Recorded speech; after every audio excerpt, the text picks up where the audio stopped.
আসসালামু আলাইকুম এভরিওয়ান, নতুন একটা ভিডিওতে সবাইকে স্বাগতম। তো আজকে আমাদের গন্তব্য হচ্ছে আমরা ভোলার বহুল পরিচিত একটা জায়গা, যেখানে এখনও এই সময় আসার পরেও 2 টাকায় সিঙ্গাড়া পাওয়া যায়।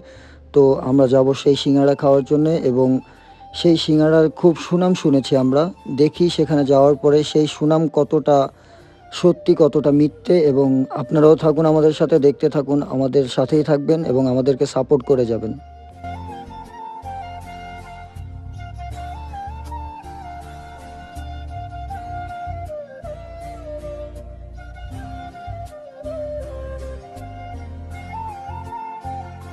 এর মধ্যেই বলতে বলতে আমরা চলে এলাম সেই ভোলার সর্বোচ্চ বড় ব্রিজ, বাগমারা ব্রিজে। এই ভিউটা একদম মাথা নষ্ট একটা ভিউ ছিল। ভেবে দেখুন তো, এখন এই 2024 এসে যেখানে 5 টাকায় সিঙ্গারা খুঁজে পাওয়া কষ্টসাধ্য হয়ে যায়, সেখানে এখনও 2 টাকার সিঙ্গারা পাওয়া যায়। তো এই সিঙ্গারা খেতে হলে আপনাকে প্রথম বাংলা বাজার থেকে বাগমারা আসতে হবে। বাগমারা থেকে বরাবর চলে আসবেন আপনারা একদম শরীফ খান বাজার। সেখানেই একটা দোকান আছে, এই সিঙ্গারা বিক্রি করা হয়। এখানে আসলেই এই 2 টাকার সিঙ্গারার সন্ধান পেয়ে যাবেন আপনারা। আর এই দোকানটা খুব পরিচিত, যে কেউ আপনাকে দেখিয়ে দিবে, যে কাউকে বললেই যে কেউ আপনাদের দেখায় দিবে।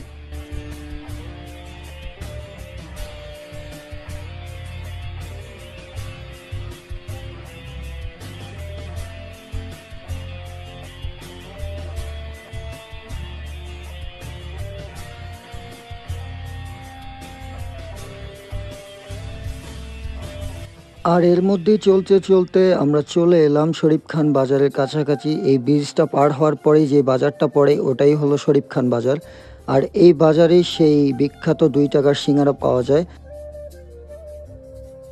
এই দোকানটা তত একটা বড় দোকান না, ছোট একটা দোকান, কিন্তু এখানে এই সিঙ্গারা খাওয়ার জন্য অনেক মানুষ আসে। যারা ফুড লাভার আছেন তারা এইখানে এসে এই সিঙ্গারাটা ট্রাই করে দেখতে পারেন, আশা করি খুব ভালো লাগবে। আর আমরাও দোকানের ভিতরে এসে বসলাম, অর্ডার করলাম। এইখানে একজন পরিচিত কাকা আছে, যিনি আমাদেরকে প্রতিদিন খাবার খাওয়ান, এবং কাকা সিঙ্গারা নিয়ে আসছে। আপনারা আমাদের সাথেই থাকুন এবং দেখতে থাকুন। এই 2024 সালে এসে যেখানে এখনো মাত্র 2 টাকা একটা চকলেটও পাওয়া যায় না, কিন্তু সেখানে এই কাকারা 2 টাকায় সিঙ্গারা বিক্রি করছে। তাদের সিঙ্গারা আসলেই অনেক অসাধারণ ছিল। আর এই আলোচিত সিঙ্গারা খাওয়ার জন্য এখানে প্রচুর লোকজন আসে, আমরাও আসলাম, খেয়ে নিচ্ছি। দেখা হবে পরবর্তী কোনো ভিডিওতে। আসসালামু আলাইকুম।